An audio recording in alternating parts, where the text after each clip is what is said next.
इसके आगे बॉक्स पर क्लिक कीजिएगा, यहाँ पर इस तरह का ऑप्शन आएगा। बिना मार्क एग्जिट के, मतलब आप जॉब में है ही, मार्क नहीं डाले हैं तो 31 ही आएगा ऑप्शन। जैसे कि आप देख पा रहे हैं फॉर्म 31 हमने 26 तारीख को 1:30 बजे दिन अप्लाई किया था। 26 तारीख को 9 बजे रात यहाँ पर फील्ड में भेज दिया गया और यहाँ पर सेटल भी हो गया है। सेटल कितना दिनों में हुआ है? मात्र 3 दिनों में हुआ है। यहाँ पर हम 26 को अप्लाई किए थे, 28 रुपये तारीख को जो मेरा यहाँ पर क्रेडिट हो गया। जितना अमाउंट मेरा बचा हुआ था उतना ही हम अप्लाई किए हुए थे फॉर्म 31 का। उसके बाद यहाँ पर जो सेटलमेंट का मैसेज आया था 27 को आया था, मतलब 26 को अप्लाई किए, 27 को सेटलमेंट हुआ और 28 को क्रेडिट हो गया। ये पीएफ के रिसीविंग है, मतलब सेटलमेंट प्रोसेस करने के बाद जो रिसीविंग होता है यही है। यहाँ पर आप देख सकते हैं कि क्या सीरियल नंबर 353 है।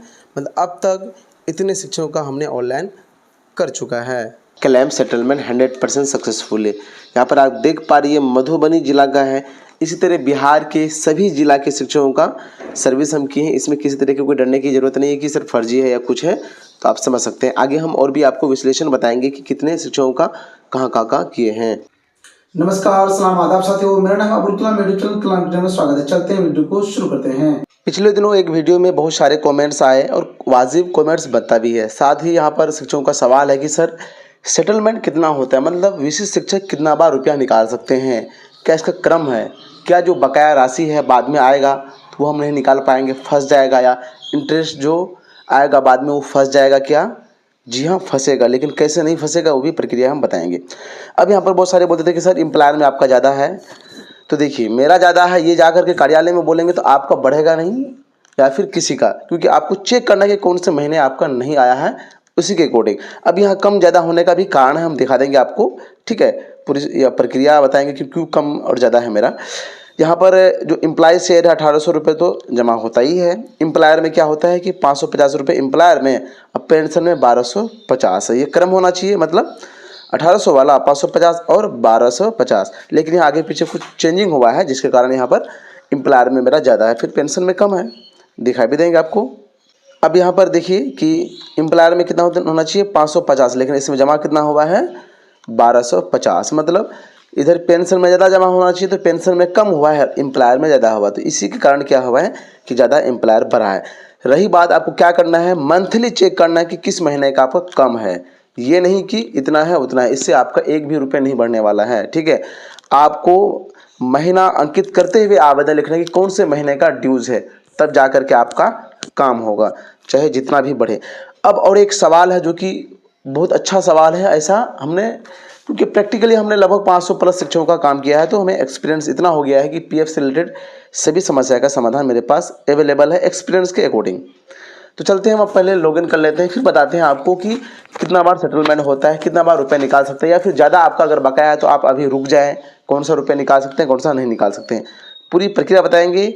आपसे एक ही शिकायत रहता है कि वीडियो को लाइक और कमेंट नहीं करते, कम से कम गुड वेरी गुड ये आप कहाँ से देख रहे हैं इतना तो जरूर कमेंट कीजिए। आप चाह रहे हैं कि सर के माध्यम से पीएफ का रुपये निकालें तो हमारे व्हाट्सएप नंबर पर मैसेज कर सकते हैं, पेड सर्विस अवेलेबल है। डायरेक्ट आपको कॉल नहीं करना है, सिर्फ मैसेज कीजिएगा, जरूरत पड़ने पर फिर हम आपसे डाटा ले लेंगे, फिर कॉल पर भी बात करेंगे। तो उम्मीद करते हैं कि आप समझ गए होंगे, क्योंकि होता है कि डायरेक्ट कॉल आने पर डिस्टर्ब हो जाते हैं। मान के चले भी वीडियो बना रहे हैं, फिर किसी का कॉल आ गया तो डिस्टर्ब हो गए, क्योंकि मोबाइल से ही पूरी प्रक्रिया हम करें। मेरे पास सिस्टम भी अवेलेबल है, लेकिन मोबाइल में क्या होता है कि इजीली काम करने का हमको आदत पड़ गया है, इसलिए मोबाइल से ही करते हैं। और सभी साथी क्या करते हैं, मोबाइल अधिकतर यूज करते हैं, इसलिए मोबाइल से ही करते हैं ताकि उनको भी समस्या नहीं आए।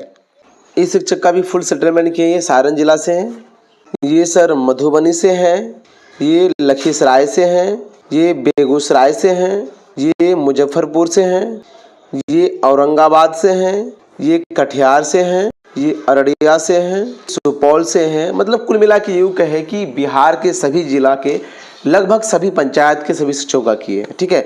ये दिखाने का मतलब ये कि आप संतुष्ट हो जाएं कि किसी तरह का गलत नहीं है, 100% सही सर के साथ हम क्या कर रहे हैं, अपना काम करवा रहे हैं। हमारा यूट्यूब चैनल भी है, तो किसी तरह गलत नहीं। ये दिखाने का मतलब मेन यही है कि आप विश्वास एकदम 100% कर सकते हैं, इसमें किसी तरह कोई भी फ्रॉड नहीं होता है या होगा।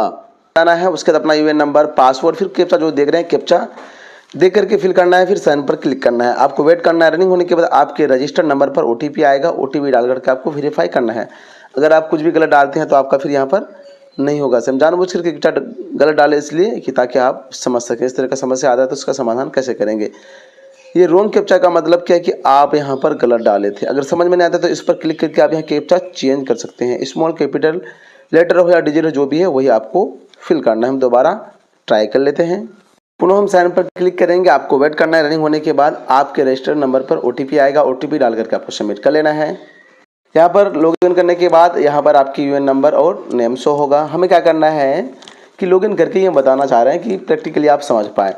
तो यहाँ पर सिंपली आपका जो 3 आइकॉन है वेबसाइट में यहाँ पर क्लिक कीजिएगा। उसके बाद ऑनलाइन सर्विसेज वाले एक ऑप्शन यहाँ पर आता है जो कि स्पष्ट आपको नहीं भी दिखेगा, ठीक है। इस पर क्लिक कीजिएगा। क्लिक करने के बाद जस्ट नीचे यहाँ क्लेम का ऑप्शन आता है, मतलब जहाँ से आप फॉर्म 19, 31, 10C और 10D भर सकते हैं। अब कौन से रुपये निकाले पहले, अगर आपका ड्यूज़ है, ड्यूज नहीं है तो कौन सा निकालेंगे, पूरा एकदम प्रक्रिया बताएंगे। कौन सा फॉर्म दोबारा नहीं भरा जाता है ये भी ध्यान रखना है, क्योंकि एक बार भरेंगे फिर दोबारा रुपये आएगा तो आपका निकलेगा ही नहीं, मतलब वो फंस गया। पहले निकला था लेकिन अभी रिजेक्ट कर दिया था। तो कौन सा फॉर्म वो भी हम दिखाएंगे। अब यहाँ पर समझ लें कि अकाउंट नंबर किनका डाला आता है, जो अकाउंट नंबर लिंक है जिसका PF अकाउंट है, ठीक है। ये नहीं कि SBI का तो CBI डाल देंगे या SBI का है तो अपना है तो पत्नी का डाल देंगे, ऐसा कुछ नहीं होता। एक भी डिजिट कुछ भी चेंज नहीं होगा। अब पेन अगर लिंक नहीं है आपका तो सिर्फ इम्प्लॉय से निकालें। फॉर्म 31 से 1 रुपये TDS नहीं कटेगा। बाकी फॉर्म 19 भरने के लिए आपको पेन हर हाल में लिंक है, नहीं तो 30% TDS कटेगा। साथ ही अगर पेन लिंक है, फॉर्म 15G सही से नहीं भर रहे हैं या फिर भर ही नहीं रहे हैं तो 10% TDS कटेगा। तो हमारे द्वारा अगर आप प्रोसेस करेंगे तो पूरी प्रक्रिया आपको करके दिया जाएगा। फॉर्म 15G वगैरह सब भर के दिया जाएगा, कुछ नहीं करना है, आपको सिर्फ डाटा भेजना है। अब रही बात कि हम यहाँ अकाउंट नंबर डाल करके वेरीफाई करके आपको फॉर्म का जो टाइप है वो दिखा देते हैं, तब फिर वहाँ पे हम क्लियर करेंगे कि कौन सा फॉर्म दोबारा भर सकते हैं, कौन सा नहीं भर सकते हैं। वेरीफाई पर क्लिक करते हैं। आपका सही अकाउंट नंबर रहेगा तो इस तरह का ऑप्शन आएगा। यस पर क्लिक कीजिएगा। यहाँ पर टिक वाला ऑप्शन आएगा, मतलब ये वेरीफाई हो गया। बिना वेरीफाई हुए यहाँ पर आगे बढ़ेगा ही नहीं। अब यहाँ पर ऑनलाइन क्लेम वाले ऑप्शन पर आपको क्लिक करना है, चाहे मार्क एग्जिट किए हो या नहीं किए हो तब भी। I want to apply for ये वाले ऑप्शन पर जैसे ही आप उसके आगे बॉक्स पर क्लिक कीजिएगा, यहाँ पर इस तरह का ऑप्शन आएगा।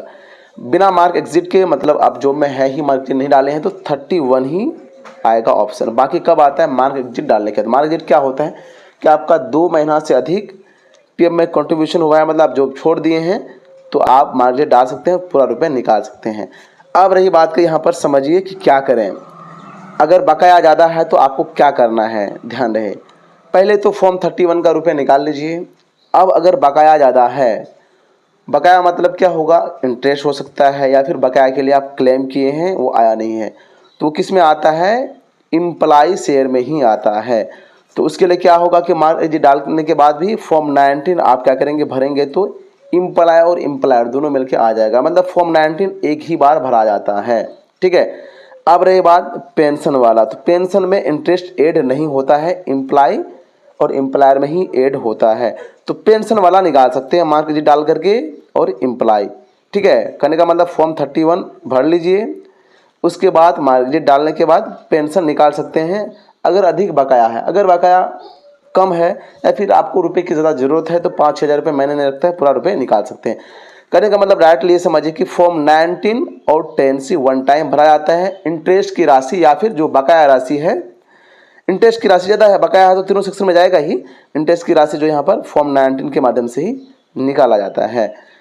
आपके मन में जो सवाल है आप कमेंट कर सकते हैं। डायरेक्ट सभी साथी हर सवाल का के लिए जो है व्हाट्सएप पर चले जाते हैं। व्हाट्सएप पर एक बार बता दिया गया कि पेड सर्विस के लिए, मतलब PF का वर्क के रिलेटेड आप कुछ भी मन में सवाल है कमेंट बॉक्स में नहीं करके व्हाट्सएप में चले जाते हैं, तो फिर क्या करें, क्या बोलें। आप समझ सकते हैं एक टीचर नहीं है तो रिप्लाई तो दिया जाएगा। कमेंट बॉक्स में कमेंट कीजिए, व्हाट्सएप नंबर पर सिर्फ संपर्क करें PF का रुपये निकालने के लिए। उम्मीद करते हैं कि आप समझ गए होंगे। अब तक वीडियो को लाइक कर दीजिए, चैनल को सब्सक्राइब कर घंटी भी दबा दीजिए। आज के विन ऑफ द डे में सिलेक्ट हुए हैं Ayush Kumar from Madhubani, Raviraj from Supaul, Subodh Kumar from Vaishali, Avinash Kumar from Samastipur. आप चारों को many congratulation. Win of the day में सिलेक्ट होने का प्रोसेस है कि पूरा वीडियो आपको देखना है, उसके बाद वीडियो को लाइक और प्रश्न का उत्तर। बहुत सारे साथी क्या करते हैं, आंसर दे देते हैं लेकिन पूरा वीडियो नहीं देखते हैं। आपको देखने अगर मन नहीं तो कम से कम पूरा वीडियो चला करके छोड़ दें, एंड होगा तभी जाकर के आपको आंसर देना है, तब जाके आपको विन ऑफ द डे में सिलेक्ट किया जाएगा। और इन्हीं में से जो maximum win of the day में सिलेक्ट होंगे, विन ऑफ द मंथ में 1 तारीख को सिलेक्ट किया जाता है और गिफ्ट दिया जाता है। नज़दीक के रहते हैं तो हैंड टू हैंड, दूर के रहते हैं तो बाय पोस्ट। जैसे कि आज का प्रश्न है, बिहार का वर्तमान राज्यपाल कौन है? इसका आंसर देना है, उसके बाद अपना नाम और आप कहाँ से देख रहे हैं। आप सभी वीडियो देखते हैं, सिर्फ एक काम करना है, वीडियो को लाइक और प्रश्न का उत्तर देना है। वीडियो क्लास देखने के लिए तहे दिल से शुक्रिया।